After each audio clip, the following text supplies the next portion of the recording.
How did a single mom of 3 pay off $15,000 in credit card debt? How long do you have to go to school to become a pharmacist? And how did one person tackle more than $200,000 in school loans? We'll answer these questions and more on this, the 135th episode of the DoughRoller Podcast. Welcome to the DoughRoller Podcast, where the best thing money can buy is financial freedom. We help you make more, spend less, and invest the rest. And now your host, Rob Berger. Whether you're just starting out, buried under a mountain of debt, or well on your way to financial freedom, this is the podcast to help you take your finances to the next level. Hey, everybody. Hope you're having a great day. Have a wonderful interview today of a fellow blogger. Her name is Christa Miller, and she has just, it's a remarkable story. We cover everything: education, school loans, credit card debt, mortgages, refinancing, 401k matches, timeshares, believe it or not, how to set financial priorities. We cover it all. She has really an amazing story. And before we get to it, one resource I want to mention that will come up in this interview, you've heard me talk about it before, but I think it's a great one, as does Christa, and that is YNAB, short for You Need a Budget. It's the budgeting software that I now use. I've used for about a year, and I hate budgets. I really do. And but it is just, it's easy to use, and I find it very helpful for me to manage my spending. You can check it out. Go to DoughRoller.net/YNAB. That's DoughRoller.net/YNAB. That is an affiliate link, which means I get a small commission. Actually, the deal is I think you get $6 off and I get $6. That's the commission. But I think it's a great product. I've used it. I like it. And I know a lot of folks that listen to the show do as well. So I want to mention that as a resource to at the top of the show. We will talk a bit about that in this interview, but it's really just a remarkable story. And so let's get right to it. Christa, welcome to the show. Hi, thanks for having me. Well, thanks for taking the time out of what folks will soon learn is a very, very busy day for you. I think every day is busy. Why don't you tell everybody a little bit about yourself? So my name is Christa. I run a blog called objectwealth.com. I'm actually also starting a podcast that should be hopefully launching actually in the next couple of days. I am a pharmacist by day, blogger by night, and also a mother of 3. So yeah, I keep a busy schedule. Wow. I don't know how you do it. So what's it take to become a pharmacist?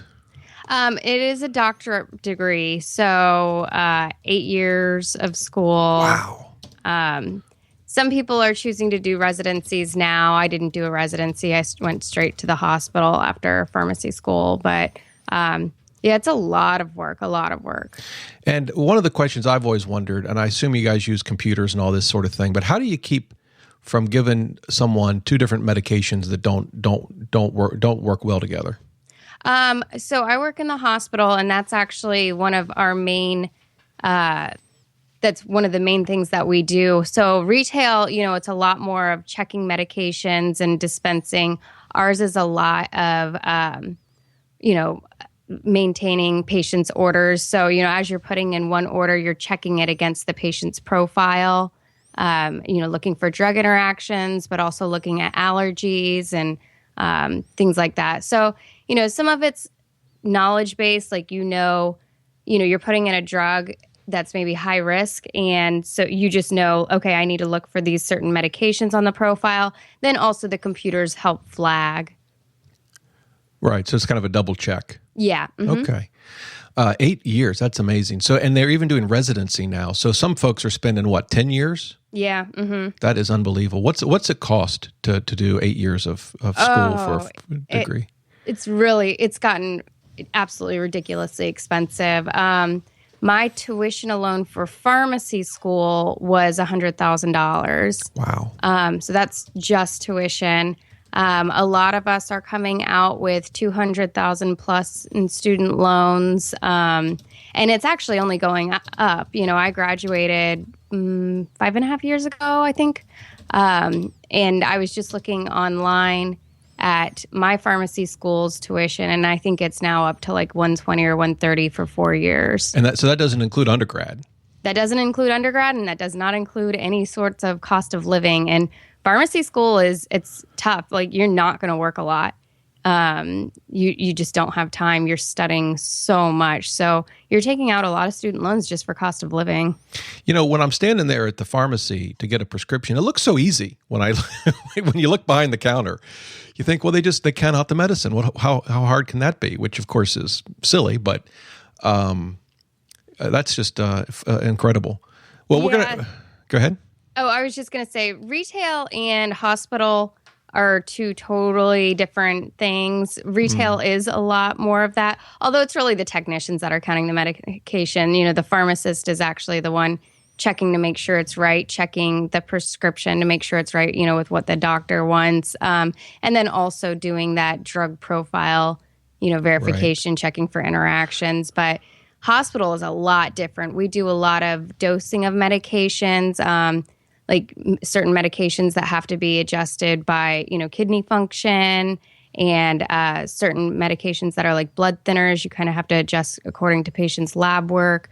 So it's a lot different. Yeah. Okay. Mm-hmm.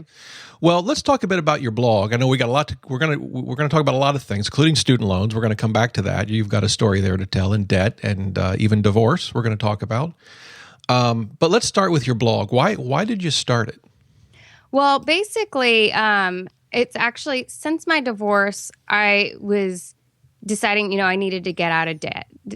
We had a lot of credit card debt that we racked up on top of the student loans. And once I got divorced, I was kind of like, oh my gosh, I have to support 3 children all on my income. There's no backup plan. I got to do something about it.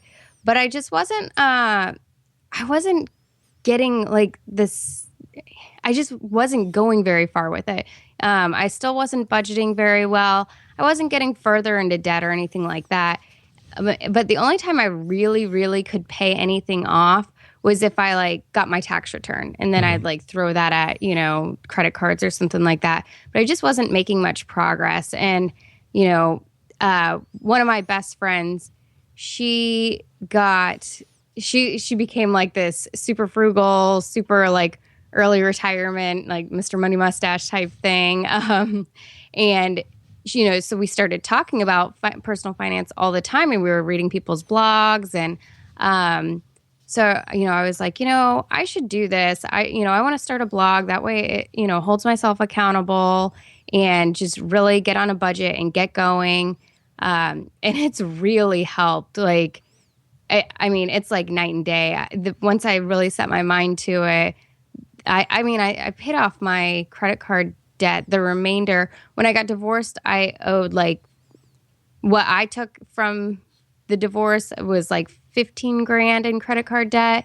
And I think that over the years, I paid off maybe like I can't remember exactly what it was, but I know that over in like an 8 or 9 month period, I paid off like $9,000 or $8,500 or something like that, just from like really, really, really setting my mind to it. Right. Mm-hmm. Well, we're going to talk about how you did that. Let me ask you though, on the blog, how long has the site been up? So it went up in March. Okay. So almost, it's coming up on a year. And are you enjoying it? I am. I really, really, really just put everything on there. I don't really hold back.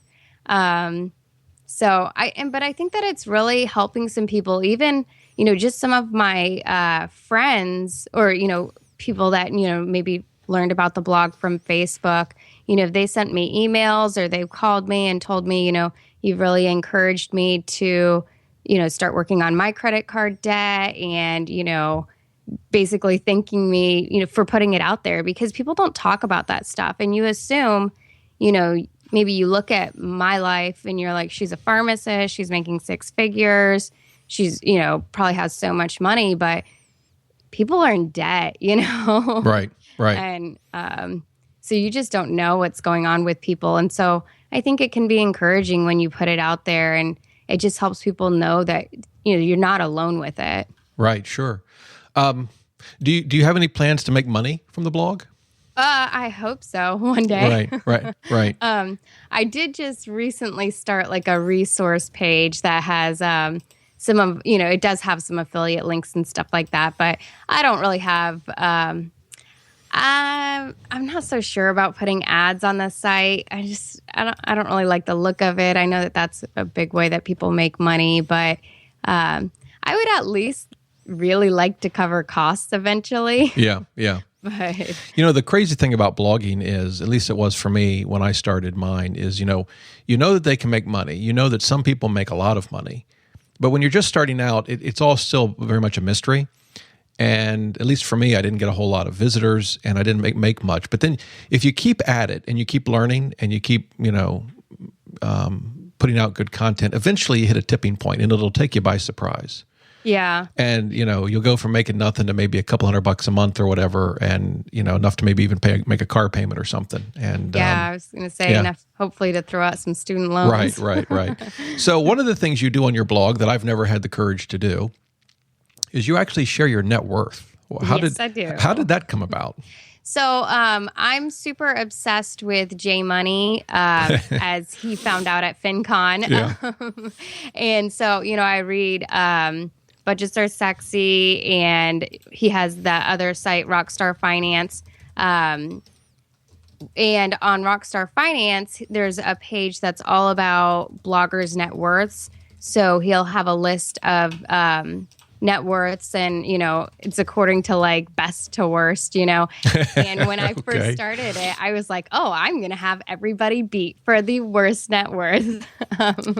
And so I just decided to put it out there, and I think it's really cool because I am watching my progress. I'd never really watched it before, and I mean, last month I think my net worth jumped up.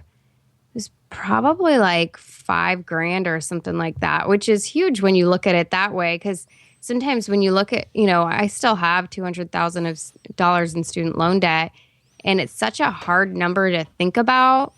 But when you can see that you're actually making progress, at least net worth wise, it does encourage you to keep going with it. Yeah. Mm-hmm. Well, it's great, and I'm going to link to your November net worth in the show notes. I'm also going to link to the Rockstar Finance page you mentioned. Yeah, it's awesome. You're by the way, you're not last. I'm not last anymore. I moved up. Yeah. Yeah, you're second to last. Yes. But no, I mean, the thing is, like you said, it's the progress. In fact, I just read an article. I don't know if you're familiar with personal capital, but I just read an article about a study done.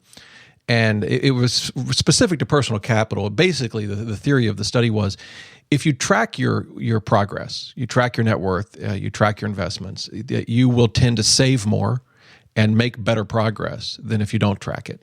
Yes. And it can, and like you said, we're all at different places, but even with a negative net worth, you see the progress that you make each month, and eventually, month by month, you're just going to get better and better and better. Yeah. So no, one of the things that holds me back from doing this, apart from the fact that I think mine would be somewhat uninteresting, it'd be like my net worth would probably be like watching paint dry. I mean, it's just anyway.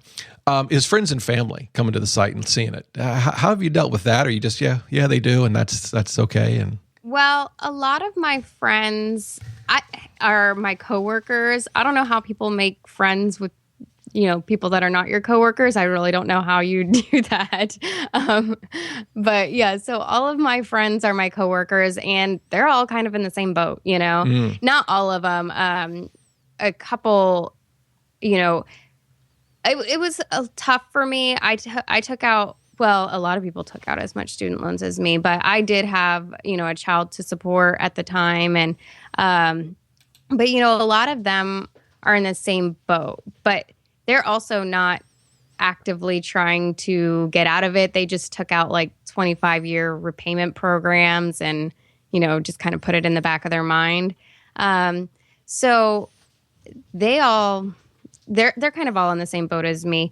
My family, they kind of already knew about my student loans too. Because, I mean, really, if you look at my net worth, now that I'm out of credit card debt, that's what's really dragging me down are my student loans. Yeah. And I also have a timeshare, which is terrible. But I've got that in my notes to talk about too. Yeah.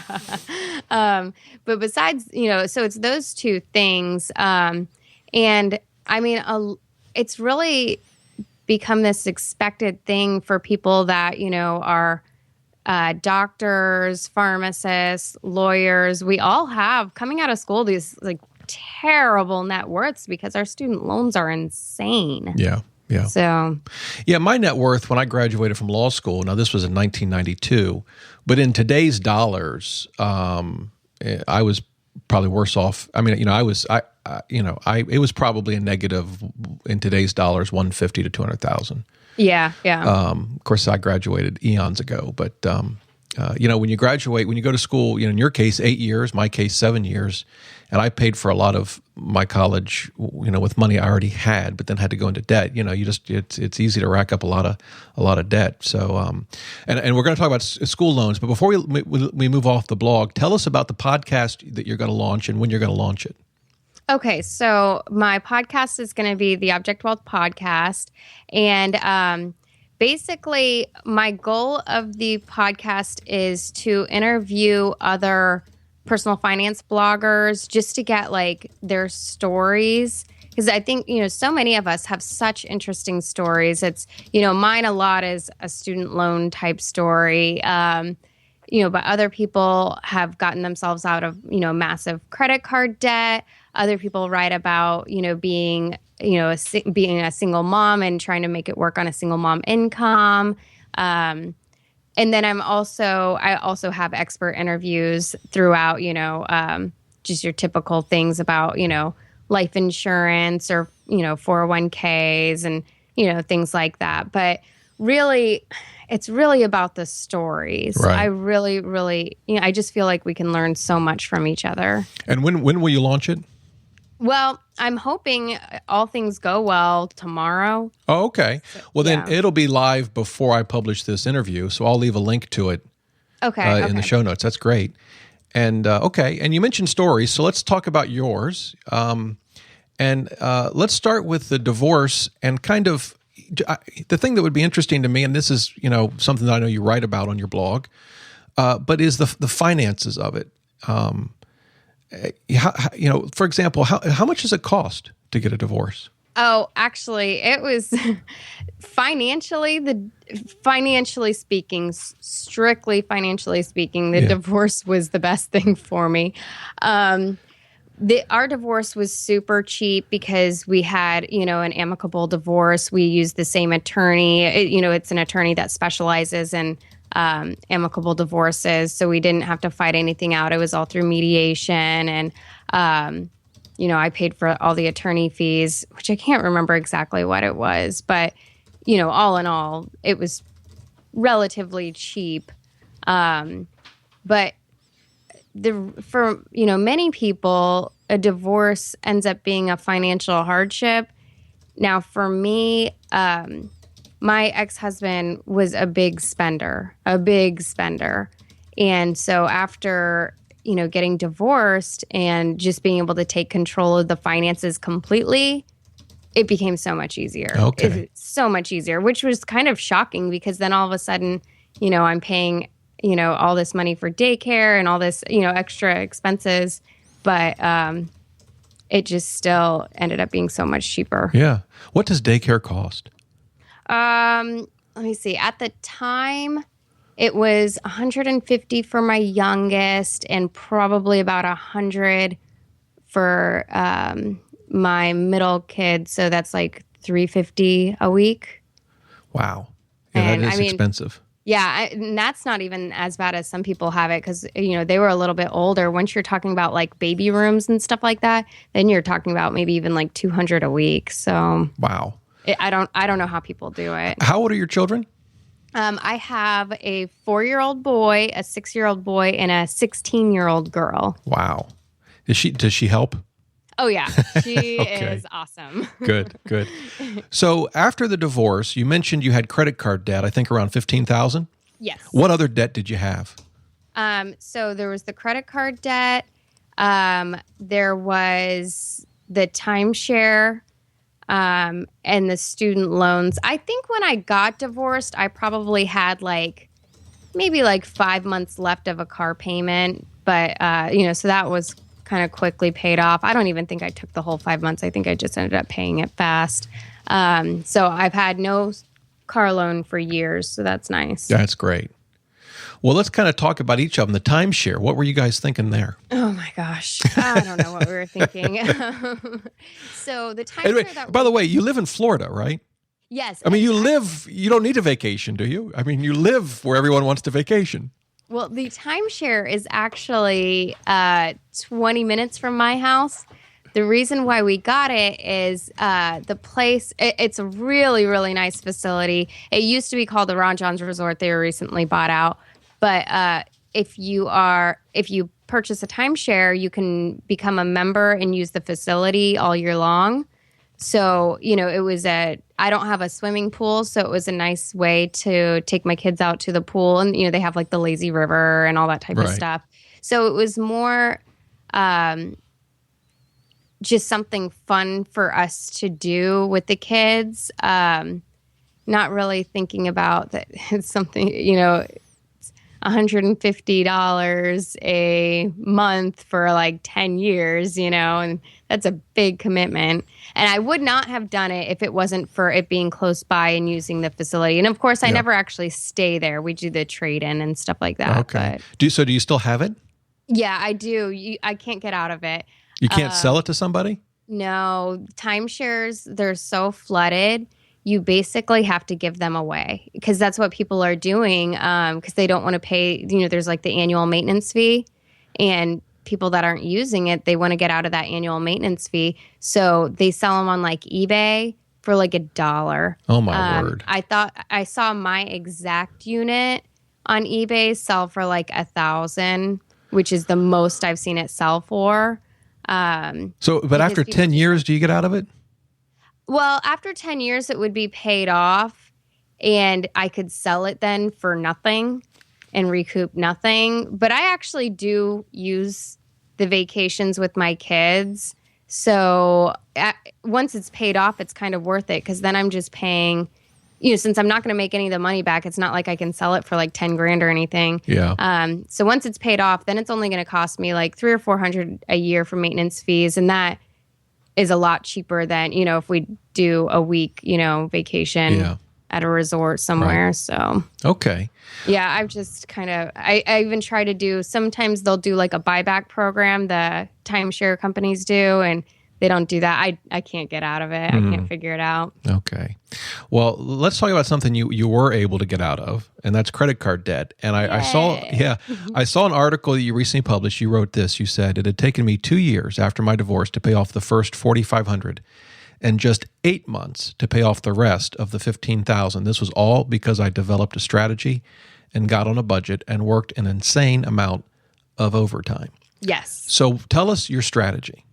Okay, so, I had read Total Money Makeover. Actually, I had read it several times before when I was married, but I could not get going. It was very, very, very hard to budget with, my ex-husband. We were just never on the same page with that stuff. So then I, decided to reread it. And I just, so I decided I was going to do the debt snowball method, which is, his method of lining them up according to, your smallest debt to largest.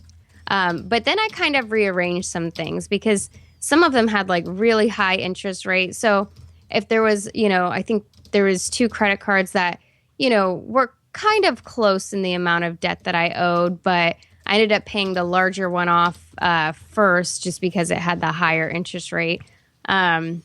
And then another strategy that I was going to do is that I did do was I worked on paying off my Discover card because my Discover card always had the 0% interest, those balance transfers. Right.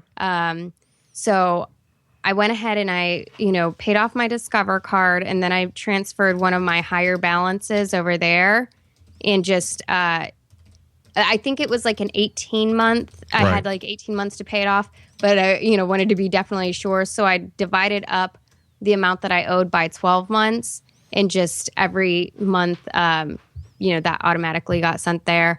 That way I definitely have it paid off. And then I focused on the other debt for my snowball. Okay. Mm-hmm. And you said you got on a budget. How did you use any tools, or how do you budget? Well, now I use YNAB. But originally I was just doing like an Excel document. I really like budgeting. I don't think I've ever had a guest on this show say that. Oh, I love it. So I was doing an Excel document, and but I decided, because I had heard so many people talk about YNAB, I hear you talk about it. And I was like, oh, I want to give it a shot. So I got on it, and oh my gosh, it has helped so much. It's, because it forces you to look at every transaction, because sometimes it's really easy to forget that you ran to the store the other day and you bought this or you did that. So with YNAB, you're looking at every dollar, and it also helps curb your impulse purchases, because that money has to come from somewhere. So if you've already done your budget and, you have maybe so much set aside for restaurants and you want to go out, but you're out of that money, well, you either have to take it from somewhere or, not go, because you can't just magically make this money appear. Whereas, before, if you're not really watching it, maybe you'll just pull out your credit card and be like, oh, I'll just pay it off at the end of the month, Yeah, it's like sometimes I'll make a purchase, or I'm about to make a purchase, and I'll think, YNAB is going to find out about this purchase. Yeah. And it's not going to be happy. Well, that's so, but originally a spreadsheet worked for you, Yes. which I love that, because, I think YNAB is great, but I also understand if folks don't want to spend the money on it, and it can help you, but so can a spreadsheet or a piece of paper and a pencil, and so you also said you worked an insane amount of overtime. How in the world did you manage that with 3 children? So I have a very funny schedule. I work overnights at the hospital, and I do 7 on, 7 off. So I work 80 hours in 1 week. They're 12-hour shifts. Holy cow. Yeah. So then I have a week off, which is actually the only reason why I have time to do a blog or a podcast. But there was a time that I was working, I'd pick up at least 1 to 2 extra shifts on my off week. Okay. So you're talking about working, maybe 50 hours a week is what it would average to, although it's weird, because it's all mushed together. When you work that overtime, doesn't it kill you to see how much taxes come out of your paycheck? Yes. It's awful. It's like you look at it and you think, this is wrong. Somehow there's been a mistake. Wow. Okay. Well, that's a pretty neat schedule. I don't know that I've heard that before. Is that pretty common for? It is for hospital, at least for pharmacists that work overnights, and then also a lot of the hospitalists, like the physicians, and maybe the nurse practitioners and stuff like that. They'll do these 7 on, 7 offs also. Now, what about student loans? And I know you have a story to tell, some things you've learned, but as an initial matter, you said you had about $200,000 in student loans? Originally, it was more like 220, 230, something like that. Now it's about 200. Wow. And how are you tackling your student loans? So before, I was like almost every other pharmacist or, physician out there, and just put it on a 20-year repayment plan, and was just like, I'm going to have this mortgage for, the next 20 years. And then 3 years into working, I found out about the public service loan forgiveness program, and I work for a not-for-profit hospital, and I realized I qualified for it, although I was not on the right repayment plan. So I had to switch my repayment plan. To what? I'm now on income-based repayment, okay. Which is funny because it virtually did not really change my payments. I think that, every year you have to requalify, so it changes depending on what your see. income is. Right. So every year when I get a raise, it changes it a little bit. But it really didn't have much of an effect on what my monthly, Yeah.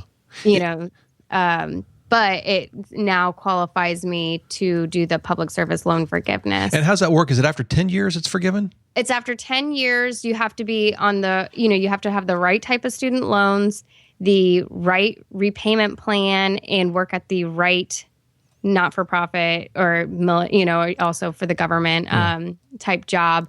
And it has to be like 10 years of on-time qualifying payments. Wow. Mm-hmm. And does this cover all of your student loans or just a part of them? No, this is only for my federal student loans. I also have private student loans.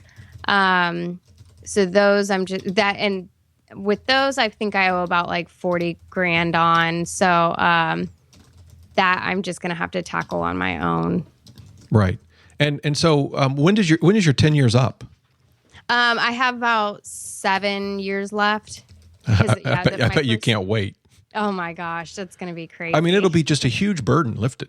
Yeah. I mean, overnight, boom, you have all this money now that you can put to other things. Yeah, I was just talking to my daughter the other day because she's going to, so she's doing a collegiate high school program. So she is going to be graduating. Now it looks like next December during her senior year of high school. She's going to graduate early and she's going to graduate with her AA. So she's going to be going off to college and, I'm really trying to lead by example. And I talked to her a lot about money and I talked to her a lot about student loans. And I was just telling her, I was like, could you imagine if I had like that extra like $1,600 a month that, I'm paying towards my student loans and like I just had that money? Well, yeah. And as you look back on it now, of course, it's always easy to say you do things differently, but would you, in terms of your student loans and your education, would you have done anything differently knowing what you know today? Well, a lot of people ask me, would I still go to pharmacy school? And hands down, absolutely. Because the student loans are really annoying. But after 7 years, when I have them all paid off, I mean, it is such a good income. And even still with the student loans, it's not like I'm having to live this like extremely meager lifestyle. I can still afford to take my family on, a vacation once a year. And, we still have, I still have some discretionary funds. Now, things I would do differently is I would have lived more like what you should in college, and not gone out to restaurants so much. I mean, thinking of the restaurants, I think is probably what my biggest spending thing was. And I mean, I went out to eat more in college than what I do now. Now I'm like super crazy about right. We don't go out to eat once a week. So, but yeah, so that was kind of definitely a money waste. Yeah. But I mean, a lot of my student loans, so I was, I was a teenage mom. And my daughter, when I turned 18, me and my daughter, we moved off to college together. So she was with me. I went to University of South Florida, and they have family housing there. So we lived on campus. They had an on-campus daycare. It was a really nice setup. But, I did have to take out student loans because, my first year with undergrad, I think I ended up with like 30 grand in student loan debt because I did have scholarships and things like that too. But you were a single mom with your young daughter going to college. Yes. See, and I'm glad you shared that with us because I think sometimes when people tell their story, so how'd you get a credit card debt? Well, I budgeted and I used a 0% balance transfer, and it sounds so easy, after the fact. What's hard to sometimes get out of a story is all the sacrifices that had to be made. Budgeting is more than just using an Excel spreadsheet or YNAB. It's making tough decisions day in and day out. And when I think about, college was hard enough for me. I can't imagine raising a child and going through, 8 years of education. That's just incredible. Yeah. Yeah. I mean, I was really determined. saw very early on, once I got pregnant, when you're a teen mom, there's, obviously a huge, people like really look down on you. And a lot of people were saying, mean things behind my back, just like, oh, she ruined her life. She's not going anywhere. And I was just determined to prove them wrong. And Good for you. Yeah. And I knew that like I had a purpose. I needed to provide my daughter with, an awesome life. And I ended up graduating like third in my high school class. We went off to college. I got my bachelor's and then I got my doctorate degree. And now everybody that was saying that, Yeah, the best revenge is to live well. Yeah, yeah. Well, good for you. That is phenomenal. So, okay, so student loans, public service loan forgiveness program, good thing to know about for folks that is it as simple as working for a nonprofit, or is there more to it than that? Well, you definitely have to have the right type of student loans. Like I said, my private don't count. And there's other loans, I can't remember off the top of my head, but a lot of them you can just consolidate into, and then it becomes like the right type of student loan. Like that's what I had to do. And then check your company's tax code to make sure that it's a qualifying company. Nobody's actually it has not been, the first 10 years have not been completed since they've started the program. I think perhaps 2017 might be the first year that people will start qualifying for, 10 years of payments. So we'll have to see how that goes once we see people starting to qualify. Yeah, yeah. Okay. Now, one question I get a lot, and I looked at looking at your net worth statement, it seems like a good question to ask. Folks struggle, myself included, in setting financial priorities. You have debt, you want to buy a home, you want to save for retirement, you want to save an emergency fund, all these different competing goals. And folks often say, well, how should I prioritize those? Well, I know you've got a home. Looking at your net worth statement, you have a 401k, you have an E-Trade account, you have an emergency fund, of course you have debt. How have you worked out how to prioritize all of those things? Okay, so I did do the whole Dave Ramsey $1,000 emergency fund, although I think right now it's a little bit less than $1,000 because I've had some car issues. So I knew that I wanted to get that going before doing the credit card thing. I understand his point is like, you don't want to use, when you're trying to get out of credit card debt, you don't want to be relying on your credit cards if something were to come up.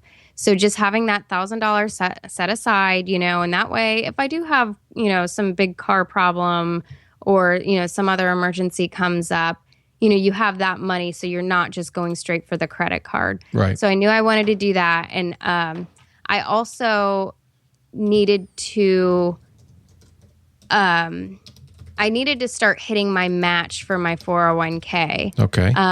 So that was really important to me. So that took me, let me see, when I first got divorced, I wasn't really contributing much of anything to my 401k. I really struggled with getting this spending under control when I was still married. Like it was just really hard. It was like every dollar that came in was just gone.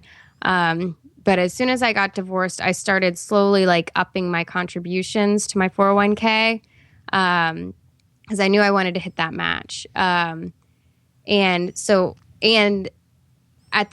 that was kind of every 6 months type thing. I would up it by 1%. And then at the same time, I wanted to tackle my credit card debt. Yeah. Now I had to refinance my home because I needed to get my ex-husband off the mortgage.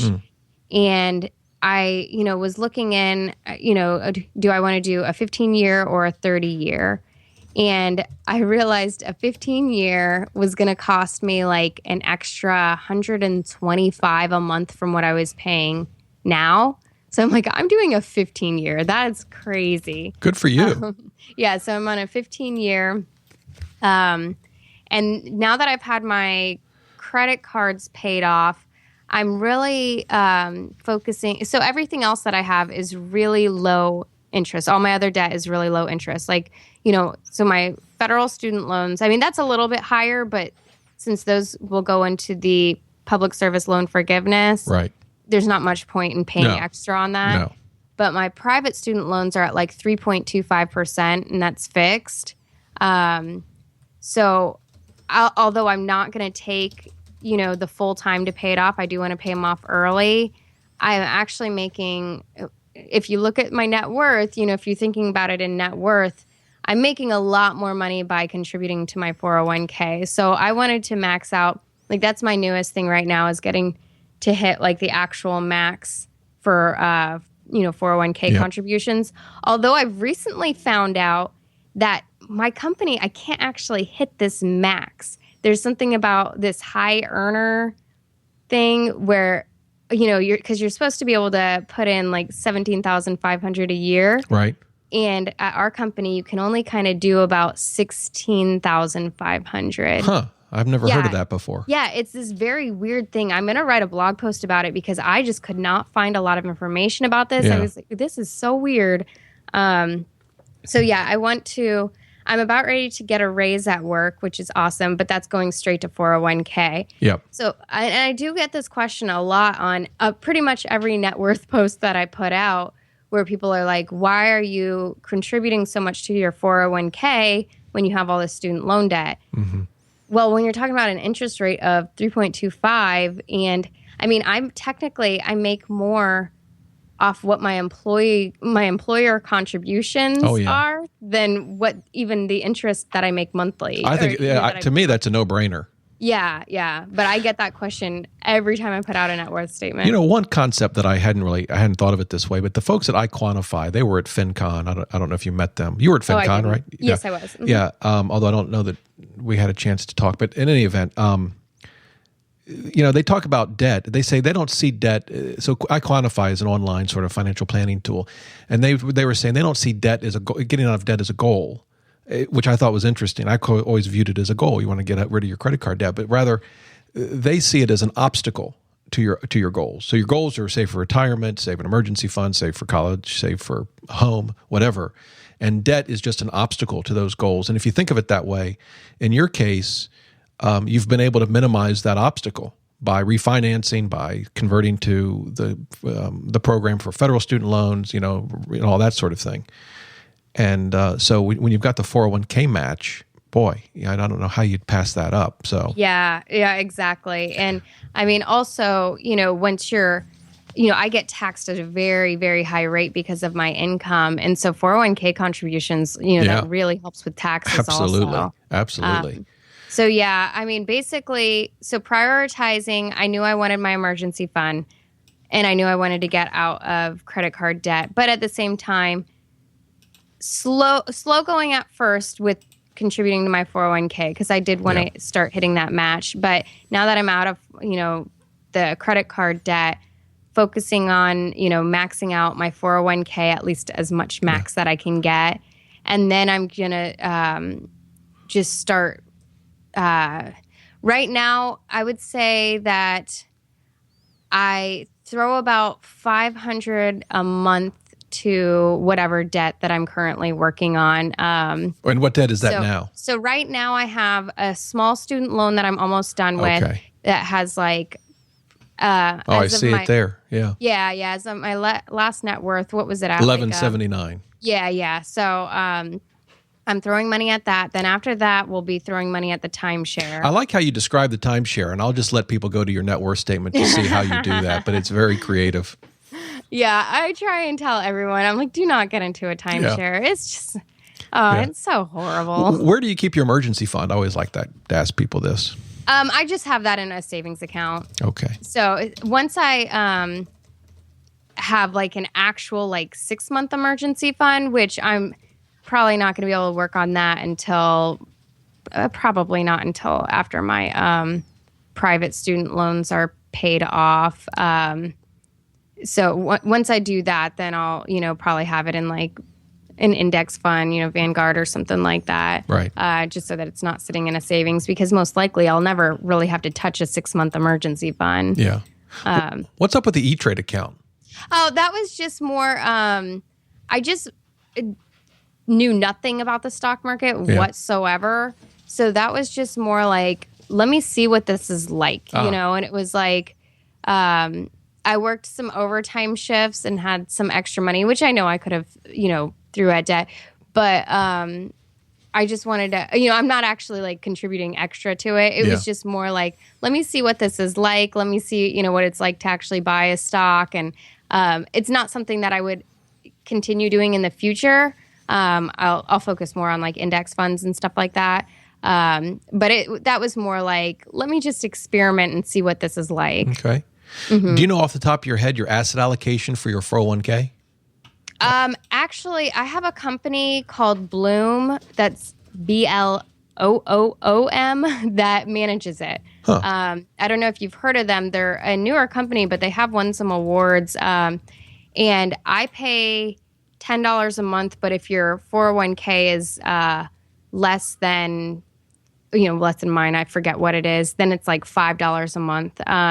And so they take care of that, because that was it was just so confusing to me. But if you think about it, if you actually have somebody managing it, as opposed to you just guessing what you want, you can make a lot more than what that $10 a month is, So do they actually have access to your account and can go in and make trades and rebalance? And Yes. Uh-huh. Yeah, you give them like, I don't know what it's called, if it's called power of attorney to do that, but you actually do sign documents, so they go into my account. And actually the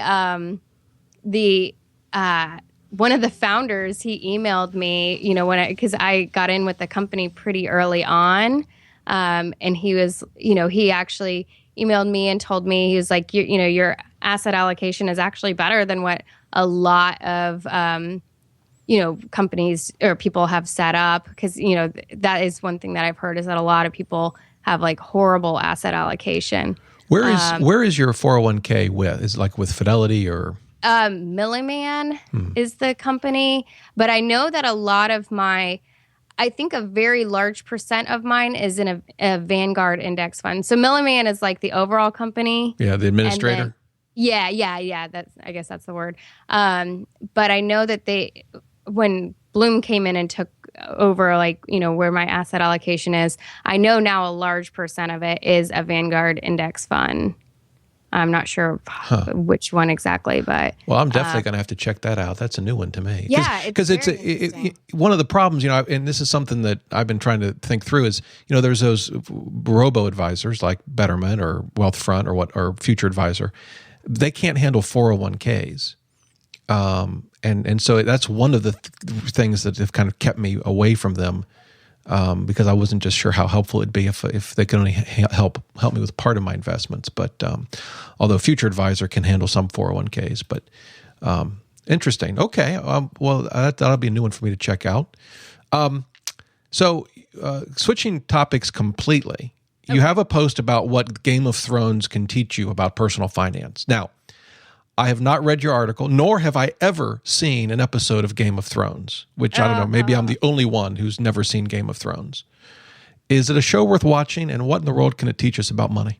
It is definitely a show worth watching. It is so, so good. I think that was just one of my fun posts.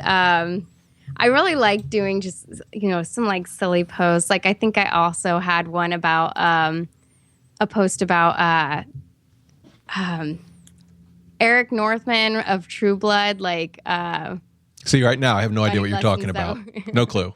Don't know what True Blood is. Don't know who that guy is.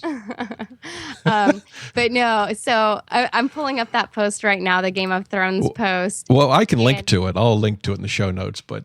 Yeah. So I just, I pulled out some money quotes, that some of the different people, have on the show, and just kind of wrote about it. So I love, one of my favorites is her name's Cersei in this show, and she has a quote that's like, "An unhappy wife is a wine merchant's best friend." Right. I'm looking at it right now. Yeah. So it's a good show. It's fun. It's really good. Okay. Well, before I let you go, tell us some of you mentioned Dave Ramsey's Total Money Makeover, so I'm guessing that's on your list. But what are some of your favorite personal finance and investing books that have helped you? Well, definitely Dave Ramsey. I don't agree with all of his strategies. I don't agree that, like I'm not going to throw money at my house to pay it off any faster than, I think 15 years is pretty good. I'd rather, after I'm out of my student loan debt, be throwing money at, investing. Right. So yeah, but I think that as far as like get out of debt goes, that's hands down, like that's a must read for people that are in credit card debt. The first book that really got me thinking about money in a new way was Rich Dad, Poor Dad. Okay. And I think I read that one for the first time probably back in like early college. And so that's kind of always made me think about the whole idea of the passive income and building portfolios and something in the future, because I don't have the money for it now, but I would like to get into some rental properties and then I also I really liked The Richest Man in Babylon, because it just talked about, it